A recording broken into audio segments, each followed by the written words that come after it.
now that we saw what happened, we're going to be going over this really good, and I'm going to do a scene size up. So the scene size up on this one is, we have a lot going on here. We have, you know, a bunch of vehicles, oncoming traffic pretty close to the line, but we have these vehicles over here pretty much giving us really good line of sight. I can see super far ahead. And then where's our escape paths, guys? I want you guys to start picking these out with me. Where's the escape paths? We have a bus lane here. We have something right in front of us. And remember, escape paths is, you know, forward, backward, side, or side.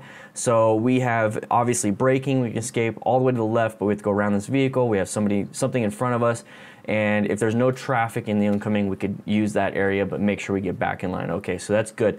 Road conditions look pretty good. You know, there's not a lot of debris. There's no real potholes. I maybe see like a tar snake, but we'll probably see that when we scroll forward a little bit. But what about, you know, vehicles, pedestrians, all those different things that are like landmines to us? You know, we just have a lot. We have a lot of cars. We have a lot of things right there. So this is going to be a very high risk situation, basically. So we have a lot of vehicles, very good traction, very good road, so we can utilize our swerving braking if we absolutely have to, but a lot of vehicles are like landmines. Time of day, it looks bright, maybe it's all washed out because of how much brightness is coming, but it could be just all cloudy. But everything else looks pretty good. So we're going to move forward just a little bit here. And right away, I noticed that we just have a lot of slow-moving traffic. We have a lot of issues with the roadway users, you know, coming in and out, intersections here and there, all these different things. So make sure we're paying attention to that. We do still have that escape path, but remember, when we're lane filtering, we are reducing our escape path. So that's one of the biggest risks when it comes to lane filtering. One of the biggest pros to lane filtering is we get ourselves to the front of the queue, okay? We get ourselves to where we want to go quicker. And it does reduce congestion, so for overall traffic congestion, it's actually really good. So even for car drivers, it's good for motorcyclists for us to lane filter. But a lot of places in the United States do not allow it, so a lot of people do it wrong. But we're not in the United States, so what I see here is somebody doing it appropriately, doing all those different things. So we're in a good risk situation here, so he knows what he's doing, he has the training, all that different stuff, and it's common for people in this area as drivers to recognize that somebody's lane filtering. So this is a good situation. My biggest problem though, like I said, is that we do reduce our escape paths to the left or right, and we open ourselves up to being closer and closer and closer to these landmines and being in their blind spot for a long period of time. So just realize that when you lane filter, and remember, it really is to get to the front of the queue. It's not necessarily to be 100% safer, because remember, most of the time, about 95+% of the time, the motorcyclist is the striking vehicle. So that 5%, maybe lane filtering will save us when we get rear-ended, but most of the time it's us striking something. So in terms of safety in that area, I'm not too convinced. I'm more convinced that it's going to help out overall in a traffic situation. That was my little soapbox about lane filtering, but what we have here is a red light all of a sudden coming up. So this should be our focus. Remember, when we're lane filtering, it's get to the front of the queue, but we also still need to be focused on traffic signs and overall situations here. So we're in about the orange stage right now. We have a lot of things going on. We have an intersection coming up right here. I don't see anybody wanting to merge into the lanes. And the biggest problems with intersections is that a vehicle will cross your path of travel. Okay, so we don't want somebody turning left or right or whatever it is in front of us. And that's usually how an accident happens. We strike that person because they crossed our path of travel. So when we get to an intersection, we can also run into the back of another vehicle because they are in our path of travel. We're just not stopping. They didn't cross in front of it. We just didn't realize it.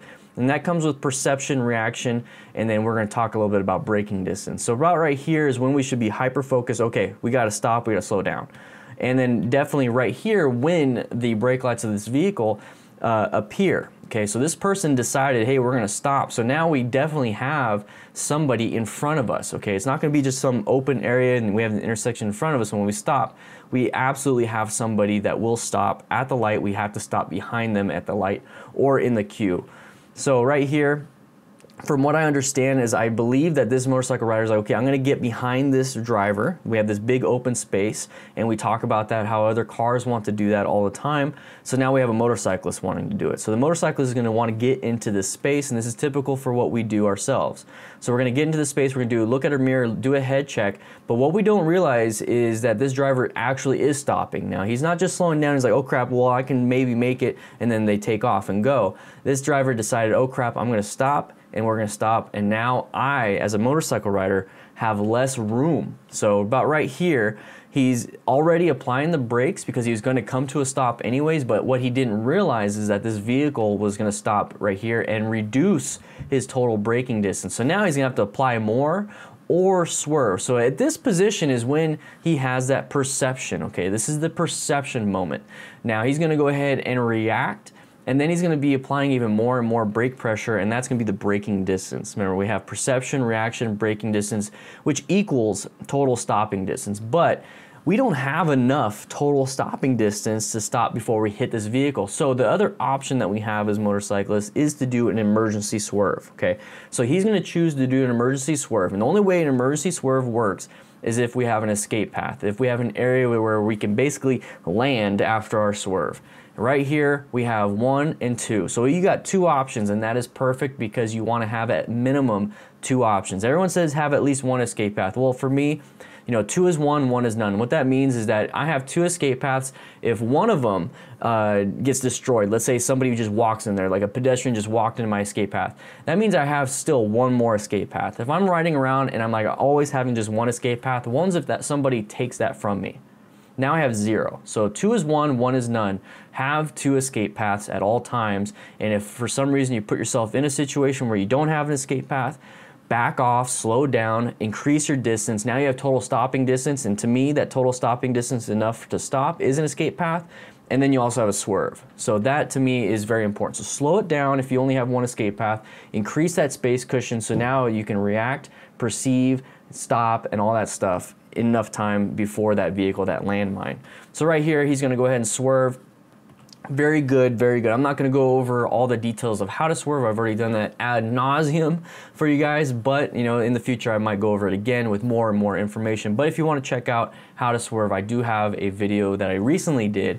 Link will be in the description and at the end of this video, so please stay tuned for that. And so he did a nice swerve right here, and then he stopped because now we have a new hazard. So let's scroll back just a little bit. After you swerve or after you do an emergency maneuver, remember, you're not out of the woods yet, unless you crash in the woods, but you're not out of it. So we have to recognize that we have new hazards coming up the moment we pass this certain hazard. So as soon as he stopped, or as soon as he swerved, he has to stop because guess what? We have pedestrians. So it's not okay to, and don't congratulate yourself that you swerved out of the way of a vehicle and then crash into these people. It's not okay. So the best thing that could happen is that you swerved out of the way, applied the brakes, and hit nothing. And that's what this guy did. He stopped and he did what he needed to do with that swerve, and he didn't hit these pedestrians. And if there were no pedestrians, if you absolutely had to, you could use this whole area as total stopping distance to stop. And it's illegal, you ran a red light, but guess what? It's way better than crashing into the back of a vehicle, having crazy damage to you, yourself, the bike, the car, all that stuff. It's so much better than that. Okay. So remember guys, I have the swerve video over here to the right, and make sure you click that subscribe button below if you like how I diagnose and talk about these things. I'm always trying to get better, so with your feedback, I definitely will. So make sure you write a comment also. With that said, I hope you guys ride safe, be safe, and I'll be seeing you around.